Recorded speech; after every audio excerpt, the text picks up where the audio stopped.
Every Christmas, we hear the story. 3 wise men, 3 gifts: gold, frankincense, and myrrh. Everyone knows what gold is. But frankincense?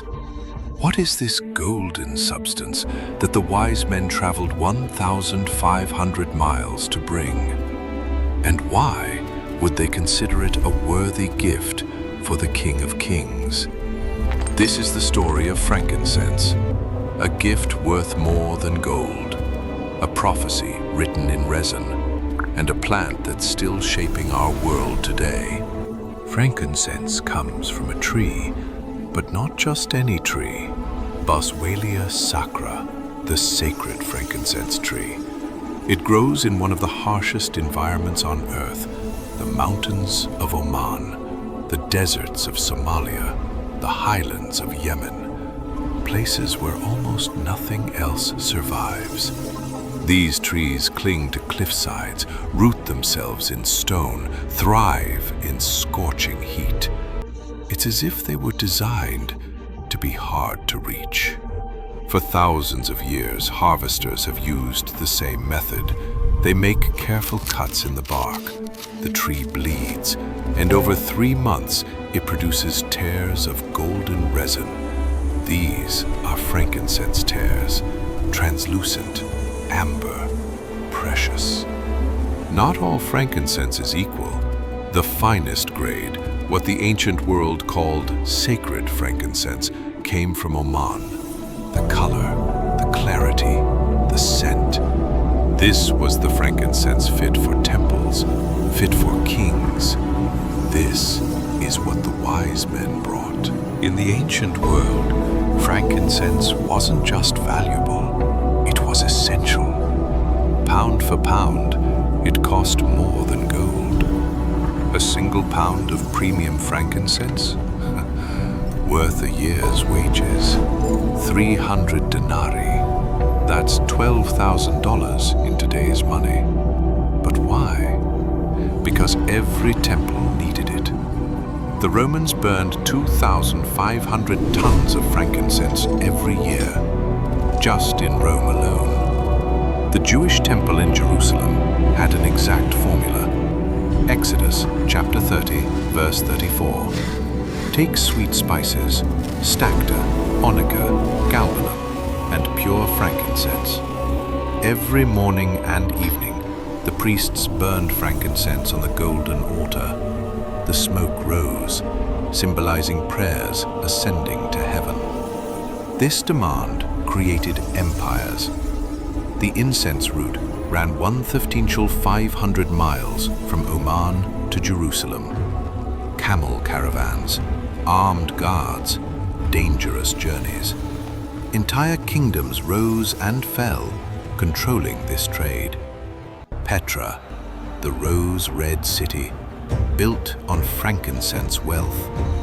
This is why the wise men brought it, not because it was expensive, but because it meant something. Gold, frankincense, and myrrh. These weren't random. Gold for a king, acknowledging earthly royalty. Frankincense for a priest, used by those who stand between God and humanity. Myrrh for burial, a gift acknowledging death. The wise men brought Jesus his entire story: birth, life, death, written in gifts. But frankincense carried a specific message. Under the Old Covenant, only priests could enter God's presence. Only they could burn the sacred incense. Only they could approach the altar. The gift of frankincense said, "You are the priest who will open the way, not through the temple, but through yourself." The wise men didn't just bring incense, they brought prophecy.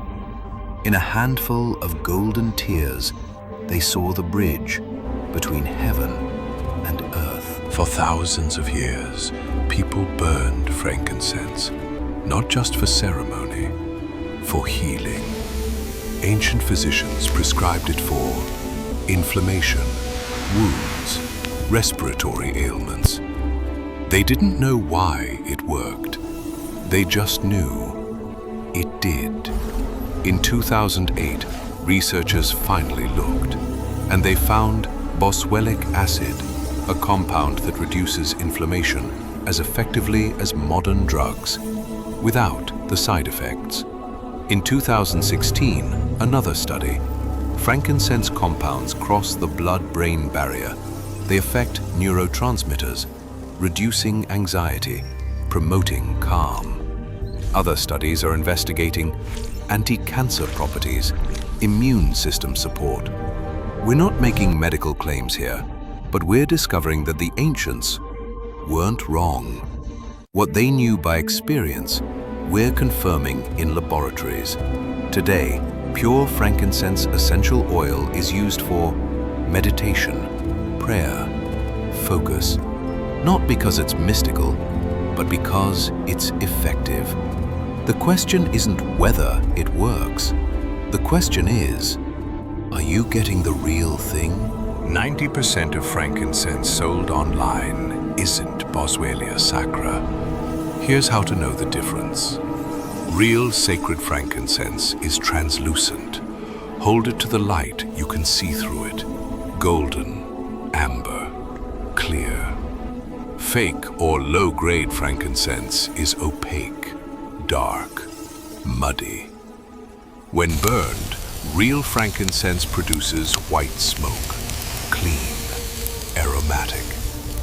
Fake produces black smoke, acrid, sooty. Real Boswellia sacra costs $40 to $80 per ounce. If you're seeing $10 per ounce, it's not real. And one more thing, frankincense is endangered. Climate change, over-harvesting, war in producing regions. Trees are dying faster than they can regenerate. If you buy frankincense, look for sustainably sourced, fair trade certified, supporting traditional harvesters, not industrial operations. Because if we want this gift to continue, we need to protect the trees that give it. This Christmas, when you hear the story of the wise men, you'll know. Frankincense wasn't just a gift. It was recognition of who Jesus was, of what he would do, of the bridge he would become. For 2,000 years, we've burned it in churches, lifted prayers on its smoke. And somewhere in the mountains of Oman, the same trees that gave resin to the wise men are still producing tears, still golden, still precious, still reminding us that some gifts tell stories bigger than themselves. Thank you for watching. May your Christmas be filled with wonder.